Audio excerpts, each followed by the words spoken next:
The story starts with a Japanese man who wakes up in a strange white room. There are no doors, no windows, and no one else inside. While exploring, he finds a button on the wall. Curious, he presses it. Suddenly, hundreds of tiny smiling angels appear, stay for a few seconds, and then disappear back into the walls. Before leaving, they leave behind more buttons on the walls. When the man sniffs the finger he used to press the first button, he suddenly screams in fear. He calls for help, but nobody answers. So, he starts pressing all the buttons one by one. Each button makes a random object appear in the room, like a toothbrush, a flower pot, or chopsticks. Pressing the same button again brings back the same object. At one point, a trolley crashes into his feet, hurting him. Another button creates a child's backyard that sprays gas in his face. Hours pass, and the room fills with strange objects. Tired, he throws a ball at the wall, which accidentally presses a button. This time, a plate of sushi falls down. But he wishes for soy sauce. Unfortunately, no matter how many times he presses the sushi button, it only gives him sushi. Finally, after he finishes eating, a soy sauce bottle falls, but it's too late, so he angrily throws it away. Later, he presses a button that gives him old 3D glasses. When he wears them, he sees a tiny angel pointing at a specific button. Thinking it might be the exit, he presses it. A countdown begins, but instead of escaping, a giant baby appears and sprays gas on his face. Much later, he reads part 5 of a funny book. Excited for the next chapter, he presses a button expecting part 6. But instead, part 7 falls into the room, skipping the one he wanted.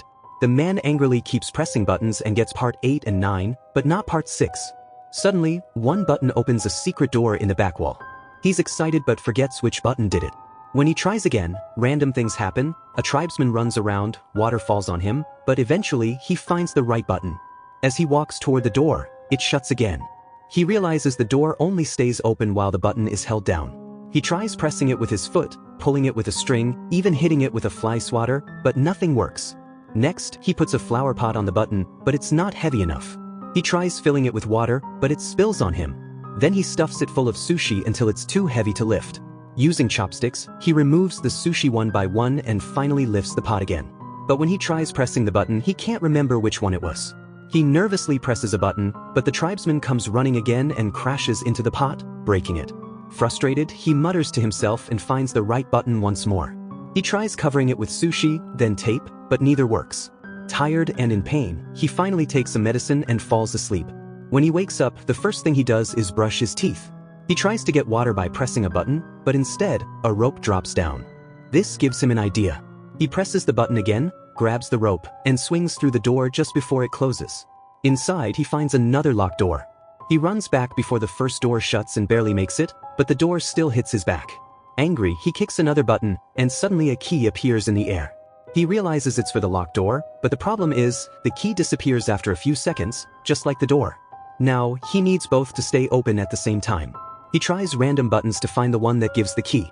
The first 2 times, a dog pops out barking. On the third try, he gets the key again. To hold the button down, he puts sushi on it, but once more, the dog shows up. Frustrated, he presses the key button again and thinks of a new plan. Swing with the rope and press 2 buttons at the same time. But it doesn't work. When he falls to the ground, he notices a plunger he got earlier. A clever idea comes to him. He can stick the plunger to the wall and use it to press buttons.